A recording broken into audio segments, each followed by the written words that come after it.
Have you ever scrolled through your feed and felt exhausted? Exhausted by the relentless self-promotion, the overnight success stories, the constant pressure to perform your ambition for an audience. Like if you're not hustling loudly, you're not hustling at all. I felt that too. So, I decided to run an experiment. For 90 days, I split my work life in two. 1 month of the loud hustle, posting every day, networking aggressively, chasing visible metrics. And 2 months of what I call quiet work. No announcements, just deep focus. I tracked my stress, my output, and my progress. Today, I'm sharing the data. By the end of this video, you'll have 1. A clear understanding of the hidden cost of performance culture. 2. A simple, 3-part framework for sustainable, quiet progress. 3. Actionable steps to start your own quiet comeback this week. We're taught that success is a spectacle. It's building in public, documenting the journey, turning your goals into content. And look, there's value in accountability. But here's where it fails us. It prioritizes appearing productive over actually being productive. The loud hustle has a hidden tax. Every post is a mini launch. Every share invites evaluation. You start optimizing for validation, likes, comments, shares, instead of for mastery.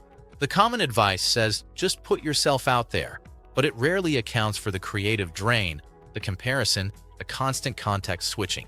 Is it any wonder we feel scattered? So, if shouting from the rooftops left me drained and distracted, what was the alternative?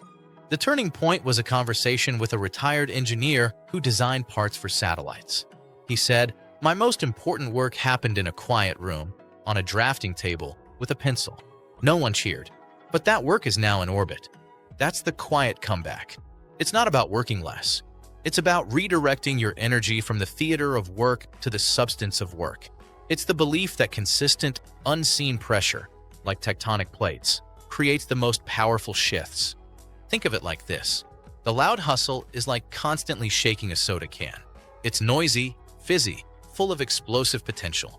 But the quiet work is the process of turning those raw ingredients into something aged, complex, and valuable, like a fine wine. The transformation happens in the silence. Okay, so how do we practically make this shift? Here are 3 steps to start, based on what the data showed me worked. Step 1. Create a sealed container.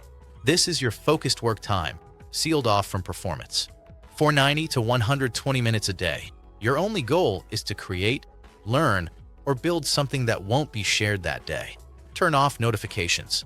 Use a dedicated notebook or a blank document. This isn't deep work for bragging rights. It's work for its own sake. Example, a writer in Chicago uses her container to draft. She doesn't post snippets. The draft just gets better unseen. Step 2. Measure inputs, not just outputs. We obsess over outputs, revenue, followers, published pieces. Start tracking inputs instead. How many hours of uninterrupted learning did you do this week? How many problems did you solve just for yourself? My data showed a 70% increase in tangible skill acquisition when I tracked inputs. It's liberating. Step 3. Schedule your broadcast time. Quiet work doesn't mean being a ghost. It means being intentional. Block 30 to 45 minutes, 2 to 3 times a week, as your broadcast window. This is when you schedule posts, send updates, or network. Containing it prevents it from parasitizing your entire day. Let's recap. First, we identified the draining cost of the loud hustle. It trades real progress for performance. Second, we shifted to the quiet comeback, mindset, substance over theater. And third, we built a framework. Create a sealed container, measure your inputs, and schedule your broadcast time. So here's a question for you to reflect on.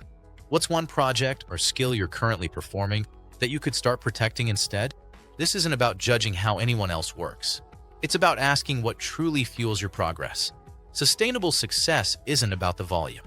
It's about the depth. Your quiet work is enough. In fact, it might just be everything.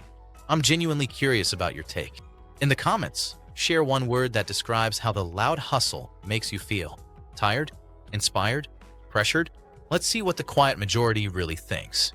If this reframe resonated with you, a like on this video helps me know I'm on the right track. And subscribing means you won't miss what's next. And in the next video, we're going to talk about the specific Quiet systems I use to double my reading pace without any fancy apps. Just focus. It's a game changer.